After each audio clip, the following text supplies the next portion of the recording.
রাজ্যে ফের আক্রান্ত পুলিশ। এবার মদ্যপায়ীদের গুঁতো খেল পুলিশ। দোলের দিন বেআইনি মদ বিক্রি বন্ধ করতে গিয়ে হাবড়ায় মদ্যপায়ীদের হাতে আক্রান্ত দুই পুলিশ কর্মী। ঘটনায় গ্রেফতার করা হয়েছে 5 জনকে। রঙের উৎসবে বন্ধ শহরের বিভিন্ন লিকার শপ। তারই মাঝে হাবড়া থানা এলাকায় বেআইনি মদ বিক্রির অভিযোগ পায় পুলিশ। সেই মতো বদর এলাকায় বেআইনিভাবে মদ বিক্রির অভিযোগ আসতেই হানা দেয় পুলিশ, আর সেখানেই ঘটে বিপত্তি। মদ্যপ অবস্থায় 2 জন পুলিশ আধিকারিকের উপরে চড়াও হয় বলে অভিযোগ। এরপরে হাবড়া থানার বিশাল পুলিশ বাহিনী গিয়ে 5 জনকে গ্রেফতারও করে। স্যারেরা বারণ করেছে এখানে বিক্রি করতে, ঝপ্পি ঝামেলা না করতে, স্যারের কথা অ্যাভয়েড করে স্যারের উপর অ্যাটাক করে।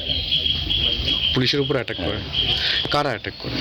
এই এখানকার কিছু ছেলে, বাইরের কিছু ছেলে আছে। গ্রাম বদর এখানে ব্ল্যাকে মদ বিক্রি করা হতো, তার কারণে পুলিশ আজকে হোলির দিন 2-3 বার রেড করা হয়েছে, তাও নিয়মিত মদ বিক্রি করা হচ্ছে। তারপর লাস্টে রেড করতে এসে 4-5 জন ধরা পড়েছে, তাদের সঙ্গে সঙ্গে যে মদ বিক্রি করে তাকেও আটক করা হয়েছে। আরও বেশ কয়েকজনের খোঁজে তল্লাশি চালাচ্ছে হাবড়া থানার পুলিশ। উদ্ধার করা হয়েছে বিপুল পরিমাণে দেশি এবং বিদেশি মদ। বসন্ত উৎসবের দিন এই ঘটনায় চাঞ্চল্য ছড়িয়েছে গোটা এলাকায়। রাজ্যবাসীর সুরক্ষার পাশাপাশি এই রাজ্যে পুলিশের সুরক্ষা নিয়েও প্রশ্ন উঠে যাচ্ছে। দেবকুমার দের রিপোর্ট, ক্যালকাটা নিউজ।